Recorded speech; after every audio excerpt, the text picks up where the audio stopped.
জানেন কি কিভাবে হয়েছিল ভগবান শ্রীকৃষ্ণের মৃত্যু? সত্যি কি ভগবান শ্রীকৃষ্ণের মৃত্যু হয়েছিল, নাকি তিনি শুধু তার লীলা শেষ করেছিলেন? এই সম্পূর্ণ কাহিনীটি জানতে ভিডিওটি শেষ পর্যন্ত দেখুন ও চ্যানেলটি সাবস্ক্রাইব করুন। কুরুক্ষেত্র যুদ্ধের পর যুগ বদলাতে শুরু করেছিল। তখন শ্রীকৃষ্ণ জানতেন তার পৃথিবীর অবতার লীলা শেষের দিকে। যুদ্ধের ৩৬ বছর পর যদুবংশের মধ্যে এক ভয়ঙ্কর গৃহযুদ্ধ ঘটে, যা মূষল পর্ব নামে পরিচিত। এই যুদ্ধে প্রায় পুরো যদুবংশ ধ্বংস হয়ে যায়।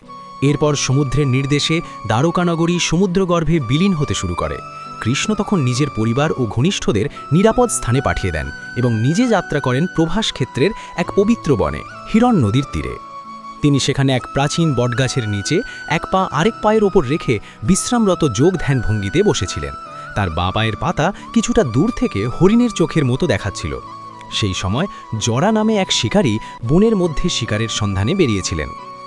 দূর থেকে কৃষ্ণের পা দেখে তিনি ভুলবশত মনে করেন এটি হরিণের চোখ এবং একটি তীর নিক্ষেপ করেন। কিন্তু পৌরাণিক বর্ণনা অনুযায়ী এই ভুল ছিল নিয়তির পূর্ব নির্ধারিত অংশ।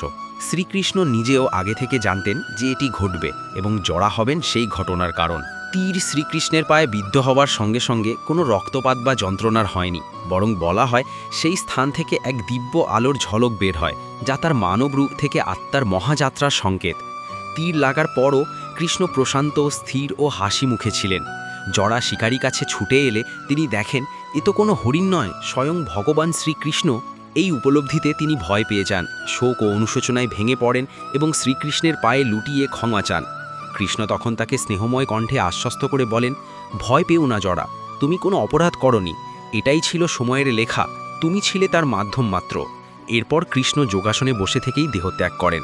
এটি কোনো সাধারণ মৃত্যু নয়, বরং এটি শ্রীকৃষ্ণের মানবরূপের সমাপ্তি এবং বৈকুণ্ঠ বা স্বর্গলোকে তার প্রত্যাবর্তন, অর্থাৎ অবতার লীলার সমাপ্তি।